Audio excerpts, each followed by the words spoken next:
comme à l'habitude, nous avons notre cher co-animateur, M. Alain Jacques. Bonjour Alain. Bonjour Stéphanie. Ça va bien? Ça va très bien.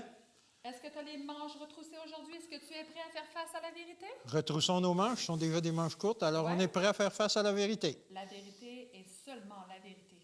Alors, sans plus tarder, commençons avec la première question. Comment faire pour reconnaître la vérité? Comme tu sais, Alain, j'ai beaucoup voyagé, puis toi aussi, tu as beaucoup voyagé, et tu n'es même pas obligé d'aller dans un autre pays pour voir ça. On dirait que chaque personne, chaque famille, chaque tribu, chaque église détient la vérité. Mais comment reconnaître? Parce qu'il doit y en avoir juste une vérité, j'imagine, sinon ça ne serait pas appelé la vérité. Ben, c'est ça. Et c'est vraiment une question qui est en parallèle avec notre mission face à la vérité. Comment reconnaître la vérité?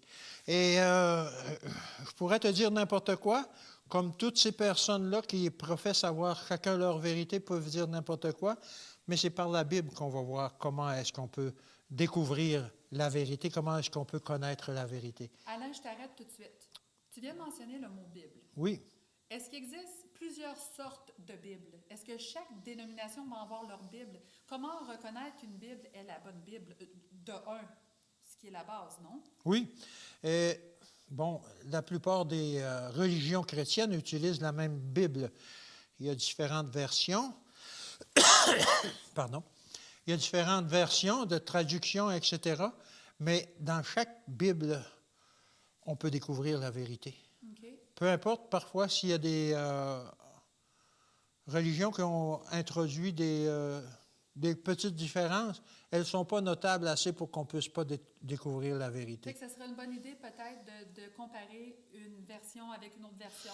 Ben oui, c'est ça l'idéal, effectivement. On peut avoir juste une version, mais idéalement, pour découvrir le sens de certaines paroles, c'est l'idéal d'avoir plusieurs versions pour le découvrir. Okay. Mais Jean 8, au verset 32, ça nous dit que vous connaîtrez la vérité. La vérité n'est pas cachée. Vous allez la connaître et la vérité va vous affranchir, va vous rendre libre. Mais la vérité, c'est une personne?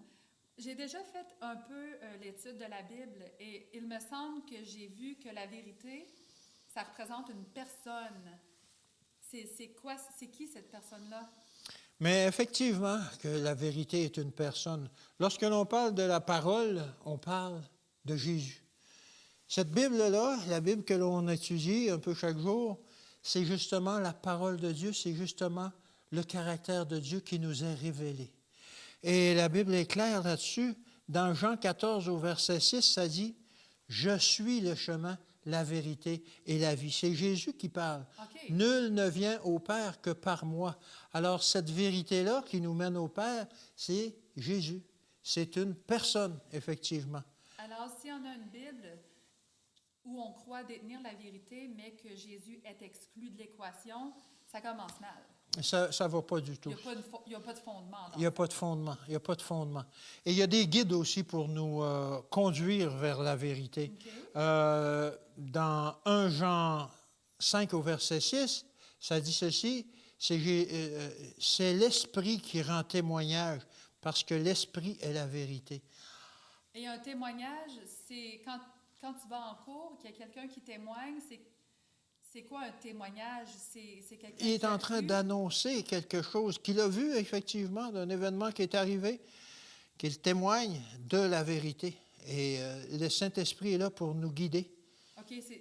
Donc, le Saint-Esprit va nous apporter dans nos recherches à découvrir Jésus. Oui, c'est ça. Ça va nous apporter à Jésus. C'est la partie essentielle. Qui est-ce qu'on cherche? Qui est-ce qu'on cherche dans la vérité? Et une fois qu'on a trouvé la vérité, alors à ce moment-là, la vérité, le Saint-Esprit va nous aider à grandir et à comprendre davantage le pourquoi du comment, du salut et de la mission de Jésus, puis pourquoi les questions existentielles, dans le fond, vont être répondues à travers ça. Exactement.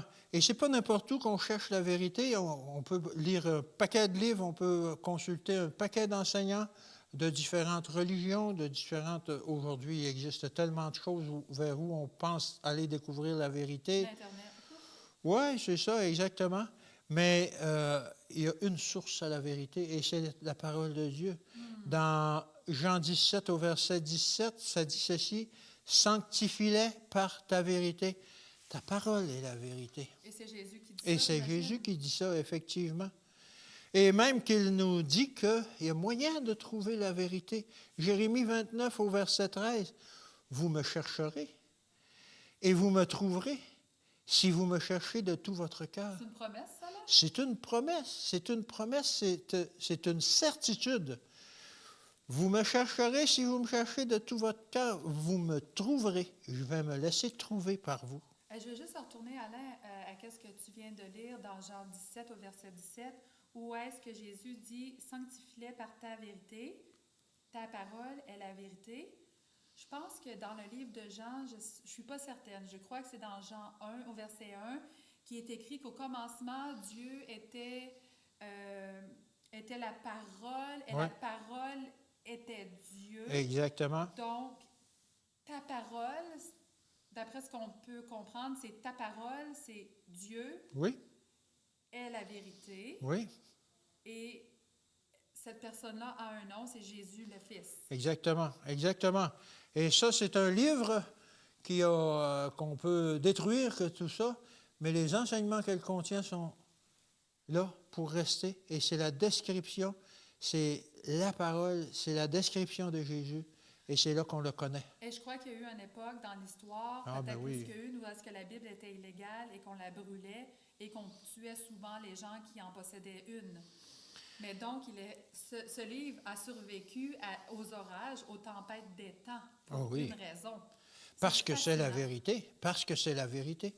Et Dieu protège la vérité. Dieu veut que l'on le connaisse et il ne laissera pas détruire le seul moyen ou le principal moyen que l'on a de le connaître. Alors, c'est un livre qu'on pourrait dire surnaturel. Oui. C'est une lettre qui nous est adressée pour qu'on puisse rencontrer Jésus à travers sa lettre. Et par l'étude de cette lettre-là, justement, vient une puissance qui nous permet la compréhension. Jean 16 au verset 13, « Quand le Consolateur sera venu, l'Esprit de vérité, il vous conduira dans toute la vérité. » Alors, qu'on lit la parole avec l'assistance du Saint-Esprit, c'est sûr qu'on va trouver la vérité. Il va nous conduire dans toute la vérité. Alors, il y a moins de chances ou il y a presque pas de chance d'égarement, si je comprends bien. Exactement, exactement. Il va nous faire, si on a un esprit ouvert, puis qu'on veut découvrir la vérité, l'Esprit est là pour nous conduire. Et si on cherche ailleurs, et puis qu'on pense trouver ailleurs, ça ne fonctionne pas. Dans Proverbe 14 au verset 12, ça dit « Telle voie paraît droite à un homme, mais son issue, c'est la voie de la mort. » Alors, parfois, on va croire qu'on va chercher dans différentes nouveaux courants aujourd'hui, je pense au nouvel âge, peu importe, tirer les nouvelles tendances. Qu'est-ce que les nouvelles tendances, oui, c'est ça. Okay. Et on pense qu'on va trouver la vérité, mais la Bible est claire.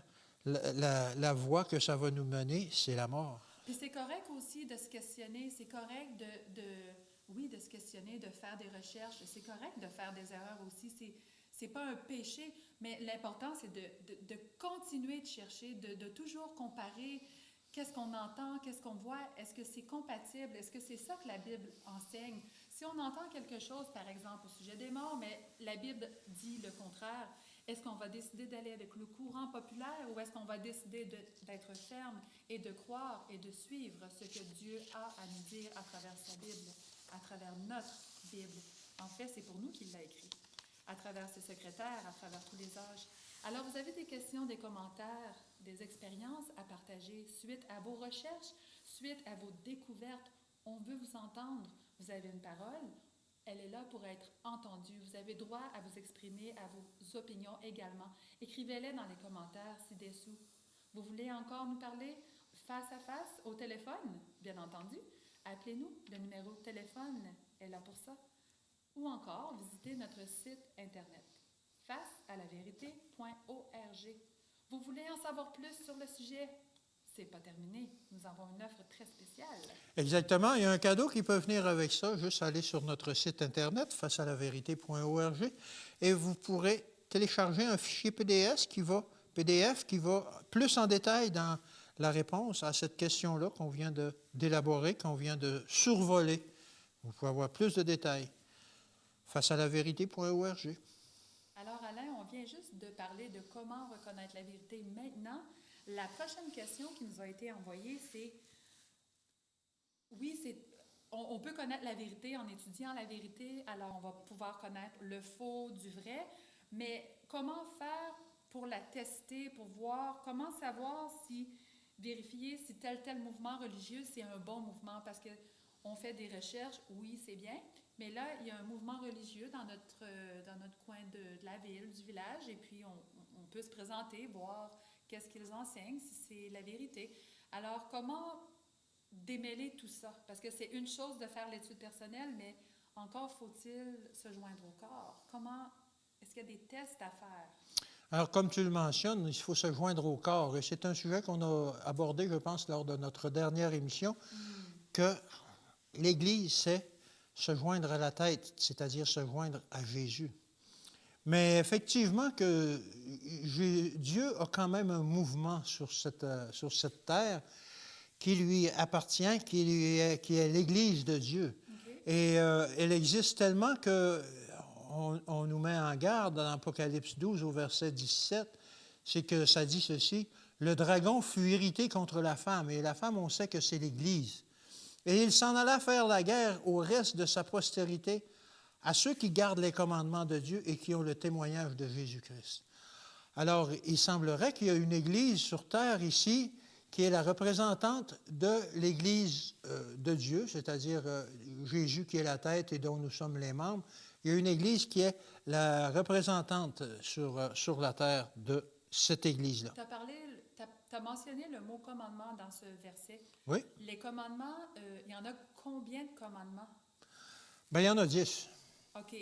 Donc, l'Église de Christ, la bonne Église, va continuer d'être fidèle, d'après la parole, aux 10 commandements. Effectivement, on n'en trouve pas d'autres de décrites dans la Bible. Même dans le Nouveau Testament, alors qu'on parle de l'Ancien Testament et du Nouveau Testament, mais en réalité, c'est un seul testament, c'est l'histoire du salut du début jusqu'à la fin. Et il n'y a pas d'autres commandements que ceux qui sont décrits dans Exode 20, c'est-à-dire les 10 commandements. Les 4 premiers qui s'adressent à Dieu et les 6 derniers qui s'adressent aux hommes, à notre entourage. Je crois aussi que c'est mentionné dans Deutéronome au chapitre 5. On retrouve aussi les 10 commandements. Oui, effectivement. Okay. Effectivement. C'est toujours ces commandements-là auxquels la Bible fait référence. Alors, ils étaient actifs à l'époque et ces 10 commandements sont toujours en puissance. Ils sont toujours vivants là. Ils sont toujours vivants aujourd'hui. Ils sont toujours vivants aujourd'hui parce que c'est des règles de vie qui vont nous permettre de grandir, justement, de nous sanctifier. Et ici, en parlant de la vraie Église, on n'est pas en train de dire que tous ceux qui ne font pas partie de cette Église-là, qui gardent les commandements, qui ont le témoignage de Jésus, ne sont pas sauvés. On n'est pas en train de dire ça. Dieu dit que toutes mes brebis ne sont pas dans cette bergerie-là. Alors, il y a des gens sincères dans différentes églises, peu importe la dénomination, catholique ou baptiste, pentecôtiste, peu importe, nommez-les, qui sont vraiment sincères et que Dieu considère comme membres de son Église. Parce qu'ils sont fidèles à ce qu'ils connaissent et comprennent. C'est pour ça que tu dis que oui, c'est ça. C'est correct dans le fond? Ben oui. Et un jour, oui, Dieu nous appelle à sortir de ces églises-là pour nous joindre à la vraie Église. Effectivement, c'est vrai. Mais Dieu connaît les circonstances de chacun. Il sait que si telle personne aurait eu l'opportunité, les choix qu'elle aurait faits auraient été différents. Oui, et effectivement, Dieu est patient et il connaît les cœurs. C'est lui qui juge. Heureusement que ce n'est pas à moi de juger. Ce n'est pas moi qui juge, parce que Dieu connaît les cœurs. Mais effectivement que cette Église-là dont Dieu parle, elle est revêtue de lumière. On parle de la femme qui est revêtue de lumière. Alors, cette Église-là transmet le message du salut. Non dilué. Non dilué, effectivement, tel qu'il est, sans compromis, effectivement. Et ça, parfois, on n'est pas prêt à faire face à la vérité justement de la vérité. Oui. Parce que ça nous apporte à faire des changements. D'après tout ce qu'on vient de parler dans les émissions passées, il y a des changements qui s'y imposent. Il y a des changements qui arrivent, il y a des changements qui doivent survenir à ce moment-là, qui doivent survenir dans notre vie, qui démontrent que l'on fait partie maintenant de cette Église-là. De cette Église-là, non seulement l'Église terrestre, qui est un mouvement ici sur terre, mais aussi qui est l'Église de Dieu, c'est-à-dire que Christ en est la tête. Donc, le mouvement religieux sur la terre, peu importe l'endroit où nous sommes, qui fait partie de la vraie Église de Christ, ça va être un mouvement religieux qui va garder, respecter les 10 commandements. Est-ce qu'il y a autre chose aussi? Ils ont le témoignage de Jésus. C'est quoi ça, le témoignage de Jésus? Le témoignage de Jésus, la Bible nous le dit dans Apocalypse 19, verset 10, ça dit ceci, « Le témoignage de Jésus est l'esprit de prophétie. » C'est quoi l'esprit de prophétie? Ah, alors, peut-être que cette Église-là a quelque chose à annoncer pour le futur, qui va expliquer certaines prophéties qui ont été mentionnées dans la Bible. Et on n'est pas ici pour vous donner le nom d'une dénomination. Vous pouvez chercher, vous pouvez voir au fil de l'histoire quelle est cette Église qui a le don de prophétie et surtout, quelle est cette Église qui enseigne le respect des commandements de Dieu. C'est ça qui est primordial, surtout. Est-ce qu'il y a autre chose? Alors, on parle ici d'un groupe, un mouvement qui ont le témoignage de Jésus. Par là, on veut dire qui agissent comme Jésus, qui font comme Jésus. On ne parle pas du monde qui sont parfaits, qui ne pêchent pas non plus. Mais là, non, parce que je mais pense non. pas que ça existe. Mais non. Un mouvement religieux qui dirige les membres vers les Écritures, vers les commandements. Oui. C'est à propos de Jésus, c'est pour Jésus. Toujours. C'est en Jésus. Je vois Jésus partout, là. Pour la gloire de Dieu. Pour la gloire de Dieu. Oui. Est-ce qu'il y a d'autres choses aussi? Comment est-ce qu'on peut reconnaître qu'un mouvement religieux, est-ce qu'il y a d'autres choses aussi? Bien, cette Église-là nous laisse libres. Comme Dieu nous laisse libres, cette Église-là nous laisse libres d'accepter ces choses-là ou de les refuser. C'est bien sûr que si on refuse de tous les enseignements, on ne peut pas faire partie de cette Église-là. Mais effectivement que ce n'est pas une Église coercitive qui va vous obliger. Tu ne fais pas comme je te dis, tu vas aller en enfer. Alors, c'est présenté comme le décrit la Bible noir sur blanc, les 10 commandements, le témoignage de Jésus. Puis tu ne peux pas dire, oh, ça fait mon affaire, ça ne fait pas mon affaire. On peut penser pouvoir manipuler, faire semblant, mais Dieu est votre clair. Hein? Cette Église-là enseigne la vérité telle qu'elle est, non diluée comme tu l'as mentionné, le vrai salut, le salut par la foi, démontré par les œuvres lorsque l'on a accepté Jésus, que l'on veut changer notre cœur, c'est le critère, l'obéissance au commandement aussi. Pour pouvoir faire partie justement de ce corps, de ce mouvement religieux, on doit vouloir changer, mais c'est important de mentionner qu'on ne peut pas se changer soi-même. Non. C'est biblique. Je me rappelle avoir déjà lu un léopard, on ne peut pas enlever ses taches, C'est ou un ça. zèbre, ses lignes. Oui. On ne peut pas rajouter une coudée à notre grandeur non plus avec le stress. Il n'y a rien qu'on peut faire. On peut simplement, oui Seigneur, transforme-moi et obéir ensuite à tous ces 10 commandements. Exactement. Et à vouloir toujours rechercher être comme lui. Exactement. Est-ce que... On parlait aussi du sabbat. J'ai déjà entendu ça, le sabbat. Ça fait partie des 10 commandements parce que j'ai déjà lu les 10 commandements. Puis le sabbat, le samedi, c'était pas là. C'était différent. C'était pas écrit de la même façon que c'est écrit dans la Bible. Oui, malheureusement, il y a une version des commandements qui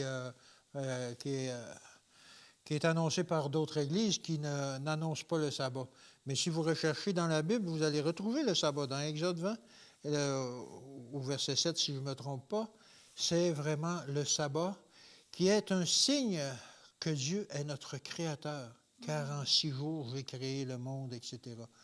Et Dieu nous demande de l'observer. Je sais que le sabbat, c'est sûrement un sujet que certaines personnes vont vouloir en savoir plus dans d'autres prochaines questions, mais le sabbat était valable 6000 ans, il était valable dans le temps de Jésus, puis il est encore valable aujourd'hui en 2025. Les commandements n'ont pas changé. Dieu ne change pas d'un iota. Dieu est toujours le même, hier, aujourd'hui et demain. Alors, si vous aussi, vous voulez suivre la lumière, vous voulez commencer à être sincère dans votre marche personnelle avec Jésus, vous avez plus de questions par rapport aux commandements, aux 10 commandements, principalement le 4e commandement, parce que c'est facile de trouver plusieurs mouvements religieux qui font les 9 autres commandements. Mais qu'en est-il du 4e commandement? Le seul commandement qui commence par souviens-toi. Souviens-toi. Est-ce que ce serait parce qu'on aurait oublié quelque chose d'important? Souviens-toi. Alors, tu as des questions, tu te souviens d'une question, tu te souviens d'un commentaire, maintenant, qui vient juste de t'apparaître à l'esprit, écris-les, s'il te plaît, dans la section des commentaires. Appelle-nous par téléphone, si tu as encore un téléphone, appelle-nous, ou écris-nous sur notre site internet, facealavérité.org, et ce n'est pas tout. Vous pourrez y découvrir des cadeaux que l'on offre, c'est-à-dire des versions de réponses plus élaborées en format PDF que vous pourrez télécharger et avoir plus de détails sur, par exemple, cette question. Comment savoir avec certitude quelle religion est la bonne? Alain, as-tu des tatous, toi? Je dois répondre que oui, un tout petit, OK. qui vient de mon enfance. Ben moi aussi, j'ai des tatous. J'en ai 8 à mon actif. Puis la raison pourquoi je demande ça, c'est parce qu'on a reçu une question qui nous demande, est-ce que la Bible dit quelque chose par rapport au tatou, par rapport au perçage, tu sais, qu'est-ce que la Bible dit par rapport à ça? Avant que la Bible nous explique, parce que je suis certaine que tu as trouvé quelque chose, je sais que dans certains pays, comme en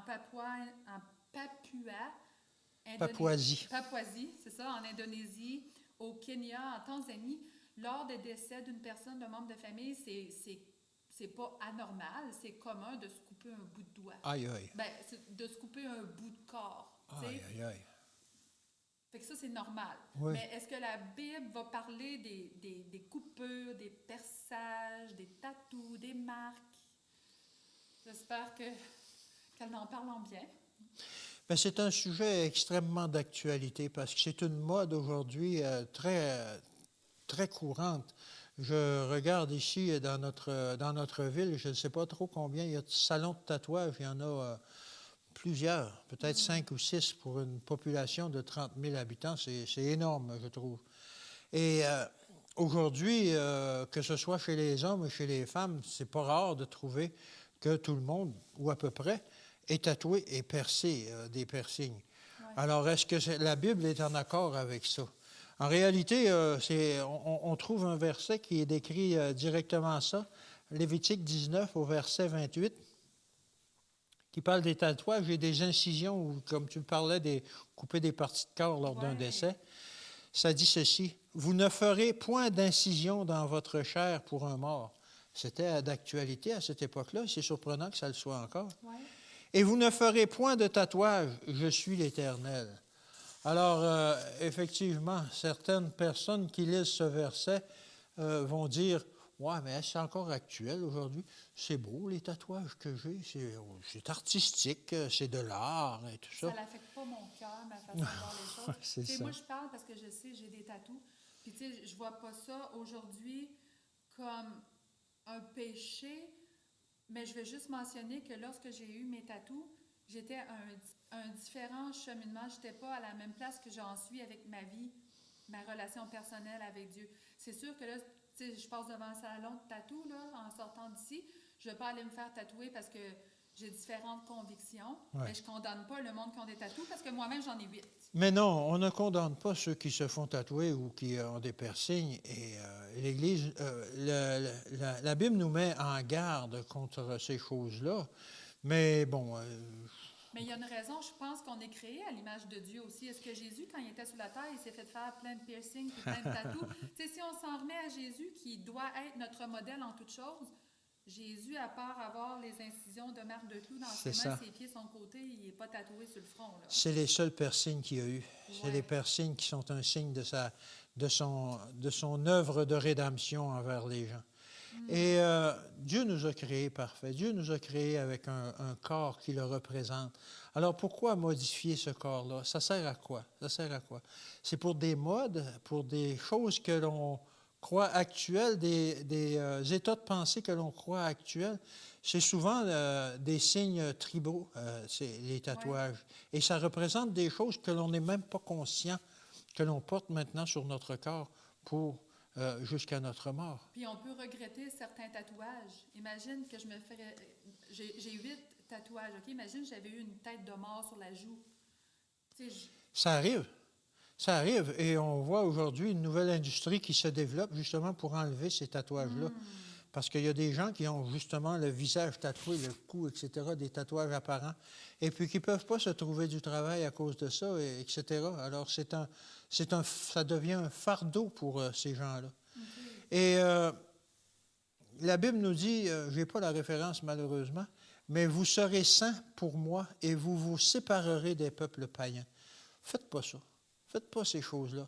Soyez un peuple qui me représente. Soyez saints. Soyez un peuple qui est mis à part.